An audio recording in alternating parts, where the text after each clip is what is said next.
Yuqorqilik ishimizdan davomi hurmatli vatandosh, bugun Jizzax 2021 birinchi yil 1-oyning 21-kuni.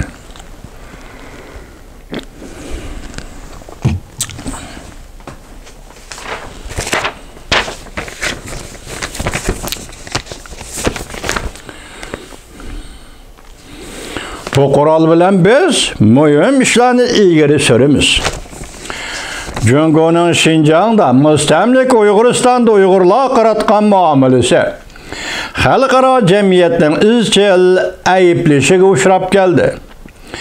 Bo'libmi yig'ib olish lageri va majburiy emgakka selish izchil ayblashga uchrab keldi.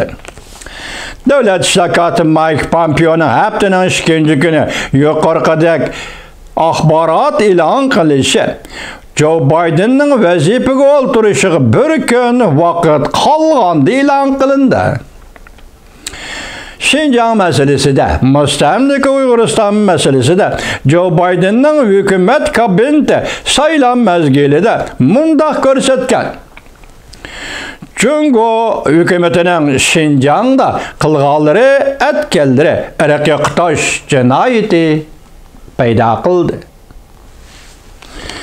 Pat arada vazifadan qoladigan Donald Trump hukumati yaqinqi bir haftadan beri Jungo Kompartiyasi to'g'risida nurg'un tadbirlarni o'tirg'i chiqardi.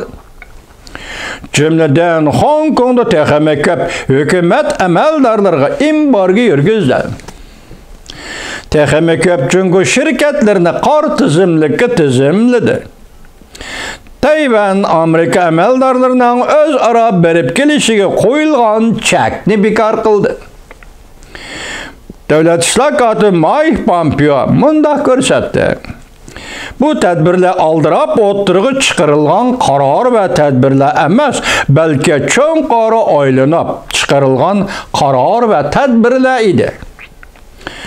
Jungo Kompartiyasining tahdidiga taqobil turishni maqsad qiladi. Davlat ishlar kotibi Mike Pompeo haftaning 2 kuni e'lon qilgan bayonotida muvofiq keladigan ko'p taraflikka va aloqador adliya organlari va Amerika bilan birlikda bu jinoyatni sodir qilgan kishilarning mas'uliyatini surishti qilishni ilgari suramiz. Mike Pompeo davlat ishlar kotibi Mike Pompeo mundaq ko'rsatdi. Davlat mahkamasi aloqador uchurlarni davomli to'playdi va tekshiradi. Balki qonun yo'l qo'ygan doirada aloqador faktlarni aloqador organlarga va xalqaro jamiyatga echib yutadi. Xudo mush ish bir yuz bersaydi, endi Mike Pompeo hozir Davlat mahkamasidan chiqib ketdi. Endi az yangi hukumatimiz mush ishni masalan qonun yo'l qo'ygan doirada aloqador faktlarni Uyg'uristondagi irqiy yo'qotishga aloqador faktlarni aloqador organlar va xalqaro jamiyatga yetamiz. Mush qaltis ish bo'ladi vatandosh. Davlat ishlar kotibi Mike Pompeo mundaq ko'rsatdi. Biz sukut qilmaymiz.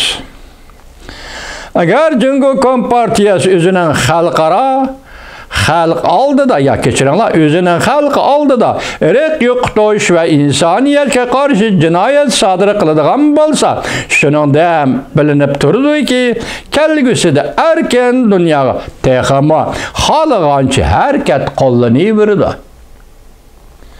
Bu yerda hozir o'zining xalqi degan gap chiqdi.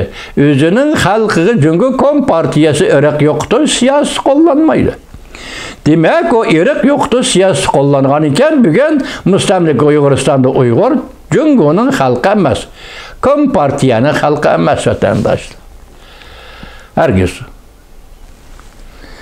Endilikda yana shu maqola ya xabarga o'xshashla yana bir xabar e'lon qilingan edi. Mazmunlar takrorlanganlikda o'rinda bir abzasi mundaq saqlab qoldi vatandosh. Birondan xabar bo'ling.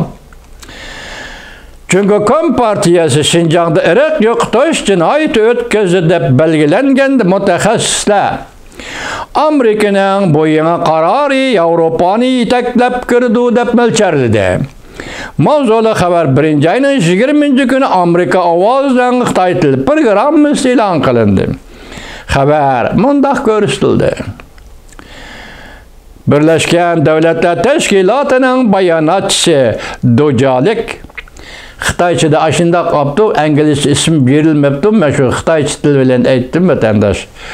Dojalik kundalik xabar e'lon qilish yig'inida Mike Pompeo e'lon qilgan axborot ustida to'xtalganda mundaq ko'rsatdi.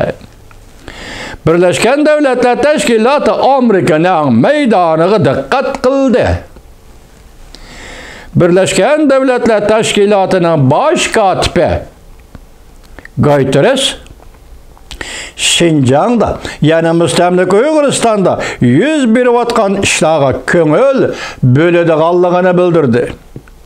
Balki bundaq ko'ngil bo'lishni jungo doiralariga bevosita yetkazdi.